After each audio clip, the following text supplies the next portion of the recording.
Hi everyone! Meron tayong video tutorial ngayon. Yung request ay galing kay Cordapyang Hilaw Vlogs. Yan, shoutout sa'yo sisi ko. Sana makita mo ang video na to. Ang comment niya ay, paturo sis, yung clip video, yung gitna ng video, ilagay sa intro po. Salamat po. Bali, yung ibig sabihin ni ma'am, ay merong part sa video, halimbawa yung gitna ng clip sa video, ay ilagay o ilipat sa pinaka-intro. So, ganito lang yun sis. Pumunta ka lang sa CapCut, buksan mo lang ang iyong CapCut application, at i-add mo na yung video na gusto mong i-edit. So now, pindutin mo sa video, ayan, at hanapin mo lang yung clip o part na gusto mong mapunta sa intro. So, i-split mo lang siya.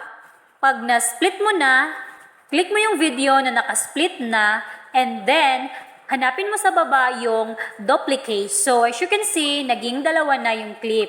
So, now, i-long press mo lang yung clip, tapos i-swipe or remove mo siya dun sa pinakaunahan. And i-play natin. So, yun. So, ganun lang po kasimple. Yung part ng video ay gawing intro. Ayan. So, i-split mo lang siya, i-duplicate, and then i-move or i-swipe mo siya. So, that's it for today's video. Sana nakatulong ako. Salamat pa-share. Bye-bye!